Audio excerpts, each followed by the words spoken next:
Of all the products in the world, you don't want to use market-based prioritization. It's got to be vaccines. There's no technology known to man now that is faster than mRNA. Because of this monopoly or duopoly position that the sellers are in, they tend to have a high amount of market power and ability to get higher prices. Vaccines save 2 to 3 million lives every year. But bringing them to market involves huge investments, complex science, and secretive contracts. Before the COVID-19 pandemic, few people paid attention to the business models behind vaccines.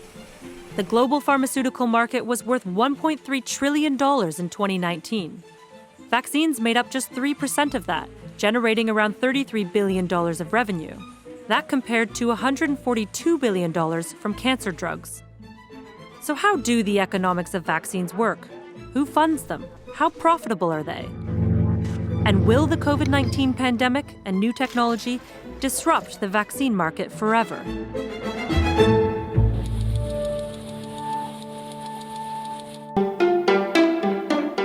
Until recently, there have really only been 4 main players in the vaccine market: GlaxoSmithKline, Merck, Pfizer, and Sanofi. They represented 90% of vaccine industry revenues in 2019. Even for these market leaders, developing a vaccine is a costly and time-consuming gamble. The process often takes a decade. Work on infectious diseases is often very obscure because the burden is so much out of sight in the rich countries and where the deep scientific and manufacturing power is. Government is the main funder of the science, and that's critical. And, all of the benefits we have today, if you think about the sequence analysis or the mRNAs and, the biotechnology, the new manufacturing, all of that came out of investments in basic science. As you go into phase 1 trials, these are taken over by industry. Maybe 1 in every 10 vaccines in a phase 1 trial goes on to be approved, while 50 to 70% of vaccines in phase 3 trials end up being approved. They will only invest once the market and the chances of success are well known. This doesn't mean there's zero risk, but largely what we see is that the public sector takes on most of that. Indeed, this is what allows the business of vaccines to operate. The cost of creating a vaccine varies widely. On average, it ranges from several $100 million to a few $1 billion. Supply, demand, and pricing for vaccines are determined by a small number of actors. On the buyer side, national governments and organizations like Gavi, the Vaccine Alliance, and UNICEF are among the biggest purchasers. On the seller side are the pharma companies. Because the development costs and regulatory barriers for vaccines are high, companies can maintain their monopolies for longer. They tend to have a high amount of market power and ability to get higher prices than, let's say, a generic small molecule drug or even a vaccine for which we have lots of competitors.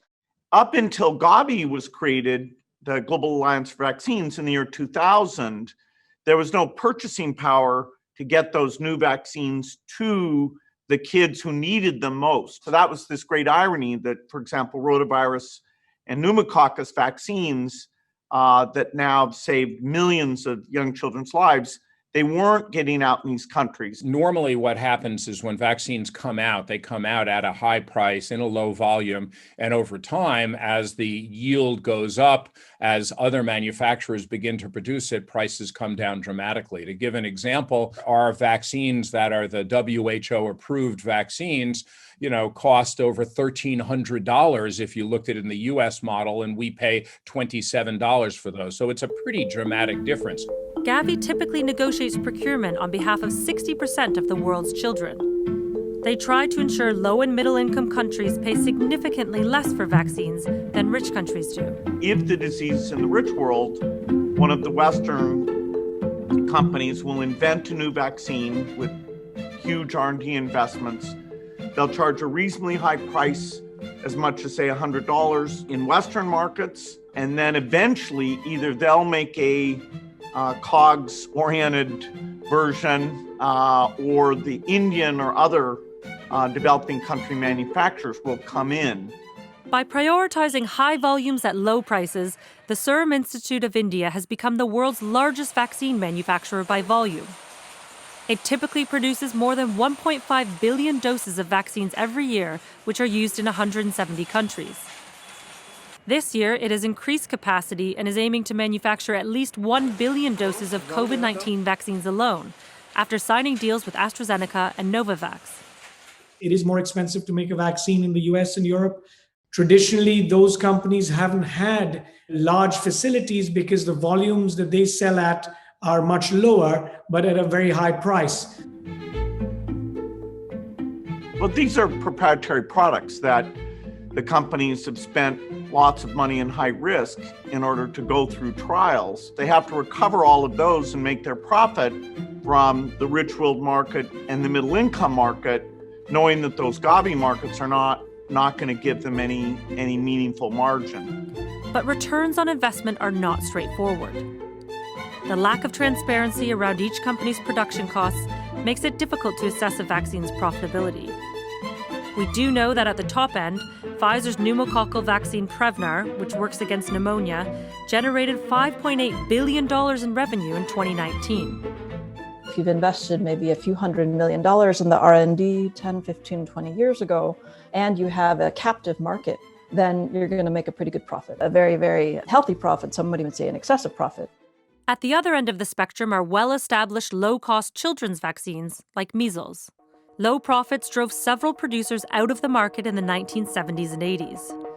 In the past decade, an increase in vaccines for adults and those taken annually, like the flu vaccine, have helped make the market more profitable.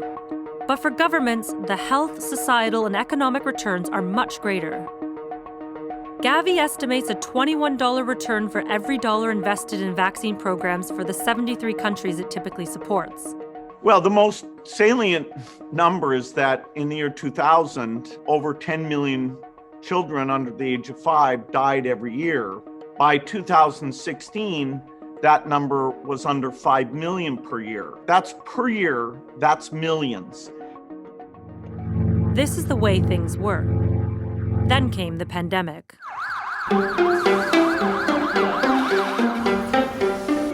The outbreak of COVID-19 brought China and then Europe to a standstill. As the novel coronavirus spread to the US and across the globe, it wasn't long before governments were betting billions of dollars on developing vaccines to fight the pandemic. A new vaccine market was about to emerge, where demand was unlimited, and governments would do everything in their power to secure doses.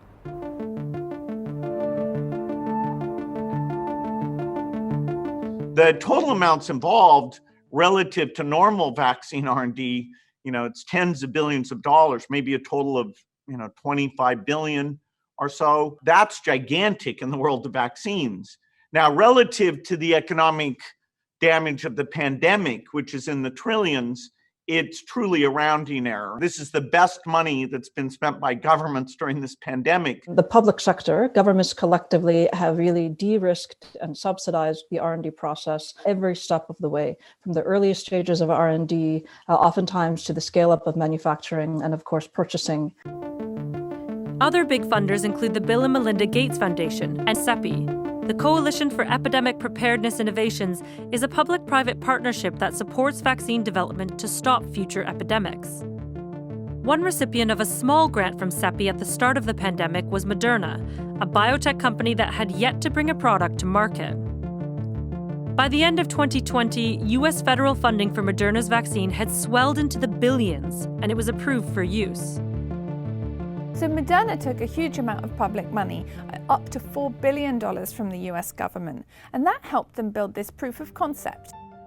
The vaccine uses messenger RNA technology, which the company spent a decade developing. We invested around $3 billion in the last 10 years to get the technology to this place. The pandemic has accelerated the company turning into a commercial company by 3 to maybe 4 years. The first vaccine approved in a Western country also used mRNA. It was made by U.S. pharmaceutical giant Pfizer and Germany's BioNTech. While Pfizer did not take public funding to develop and manufacture its vaccine, it did have an initial $1.95 billion advance purchase agreement through Operation Warp Speed. The US government's COVID-19 investment program has surpassed $10 billion, most of which has been spent on vaccines. It's not the only country that placed huge bets on vaccines. China and Russia funded their own vaccine candidates, and the German government gave BioNTech $445 million. The UK government contributed £65.5 million to Oxford University, and its vaccine manufacturing partner AstraZeneca received up to $1.2 billion for trials and manufacturing from the US government. You get 11 doses out. Well, there was no point in us generating a vaccine in January of last year if it wasn't going to be able to take it all the way through clinical development and into emergency use licensure.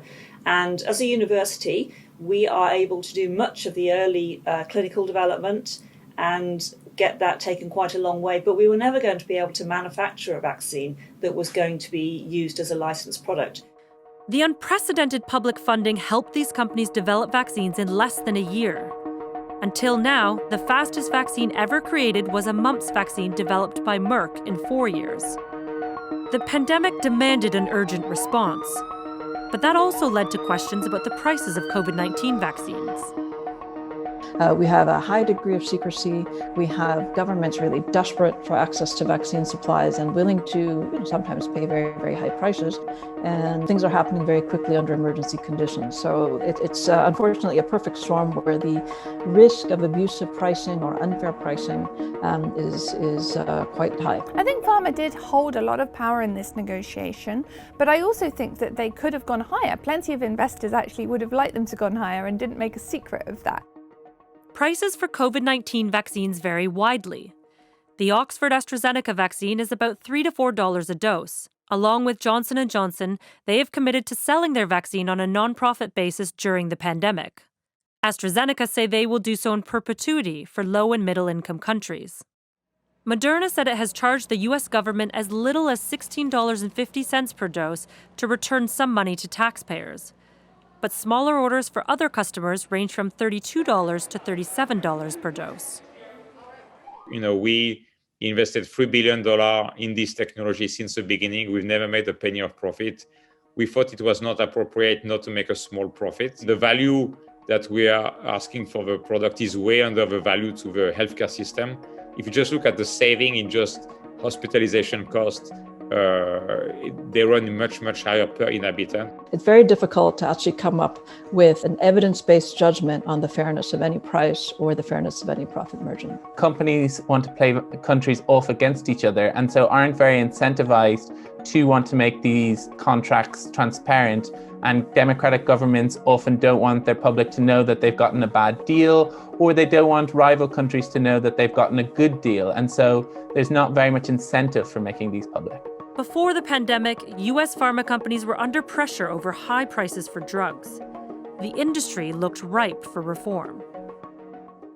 So then we come into the pandemic, and you have a situation where some companies say, look, this shows how important it is to invest in innovation. So you should, pay us a good amount of money. But then the other hand is some companies said, this is our opportunity to make a contribution by saying we'll offer these vaccines on a non-for-profit basis. I think it's reasonable to allow companies to make a profit from the high-income countries, having put such a huge effort into this work and also made sure that it will be available for low and middle-income countries in perpetuity without profit. Moderna said it expects to make $18.4 billion from its COVID-19 vaccine sales this year. It has not revealed the profit margin for its COVID-19 vaccine. Pfizer said it expects to make about $15 billion with a profit margin of more than 20%. The profits will be split 50-50 with BioNTech. These forecasts have partly shaped the company's varied share price performances in the past year. In previous pandemics, including SARS, the outbreak ended before companies could develop a vaccine. Those who invested in the endeavor made a loss. But COVID-19 is widely expected to become endemic. Analysts predict the annual vaccine market for the virus could reach $10 billion a year, or more as producers tailor vaccines for new strains. If the vaccines aren't very successful, but they do provide a very meaningful contribution to the fight against COVID, then we're likely to move to something like a flu model where we sell more vaccines for the flu than we do for every other vaccinated illness in the world. Then the question will be, are there so many competitors in the market that the price falls? Or the price may go up because it will be more of a natural, normal market where people will perhaps choose a particular vaccine because it has a higher efficacy rate, rather than a market where it's controlled by these gigantic government contracts. One big question is whether governments should have demanded more in these deals for subsidizing development and guaranteeing sales. It does feed into a larger debate that was already happening about what happens when governments fund science, especially really basic research. It goes on into the private sector and it makes the private sector a lot of money, but not much of that flows back to the government. For governments of low and middle income countries, the return on investment calculation is entirely different. They are battling just to secure supplies of COVID-19 vaccines amid a flurry of bilateral deals between rich countries and vaccine producers and global disputes about controls over vaccine supply chains. Of all the products in the world, you don't want to use market-based prioritization. It's got to be vaccines, because if you went that way, the rich people in the rich countries would buy all the output for quite a while, and it wouldn't be assigned according to who's at risk of dying, for example, getting to the elderly and the healthcare workers. Gavi, the World Health Organization, and CEPI set up the COVAX program to mitigate this and provide equitable distribution for COVID-19 vaccines. The COVAX Advanced Market Commitment, or AMC, has raised $6.3 billion and aims to distribute 2 billion doses this year, with 2/3 of those subsidized for 92 lower-income countries. We also hope that by having global supply, it would reduce the number of bilaterals. And it looked like that might have helped for a while, but there really has been a global panic given seeing doses being rolled out, people hoarding doses, and also the new variants have made people nervous. The very same governments that have said, yes, we politically support COVAX, we will put money into COVAX, we will subsidize other countries through COVAX, they are the very same governments that have turned around and said, we are going to basically eat up most of the world's existing volume through advanced purchase commitments. Any head of state is going to think about, I have to protect my people. That's the natural instinct. And that may be true in a normal situation, but in a global pandemic, you're only as safe as everyone is safe. COVID-19 has turbocharged normal market forces, from funding to the speed at which vaccines were developed and the subsequent international scramble to buy them. But are there more fundamental ways the virus will change the vaccine market? I think the COVID-19 pandemic will completely shake up the vaccine market. And that's because of these new technologies like messenger RNA and viral vectors. By accelerating them so fast, they've completely shaken up who's on top, who has the potential to create the next vaccine. The fastest vaccine ever had been 4 years. The Ebola vaccine was around 5 years. And the fact that this happened in 303 days is extraordinary. The pandemic was an opportunity to prove that mRNA, or messenger ribonucleic acid technology, could work. The synthetic mRNA delivers instructions to cells in the body to produce the viral protein, which stimulates an immune response. The success of Pfizer, BioNTech, and Moderna's mRNA vaccines mean the technology could be applied to a wide range of other vaccines and drugs. The mRNA platform, we're going to push that to the limit, and we should get a lot more vaccines. And, a malaria vaccine or an HIV vaccine or a TB vaccine are miraculous things. That's measured in saving millions of lives, not some economic thing. That is about life itself.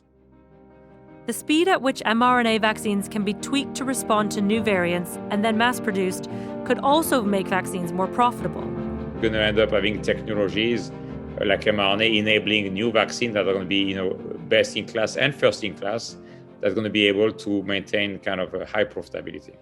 I think platform technologies are the future of vaccine development, and messenger RNA is one of them. We haven't really seen messenger RNA vaccines widely used at all before 2020. And in the last year, they've gone from being something of a niche research area into having massive impact. I believe we will end up at Moderna having a vaccine that will have a combination of a seasonal boost for flu and the new variant for SARS-CoV-2. And that's going to be one shot.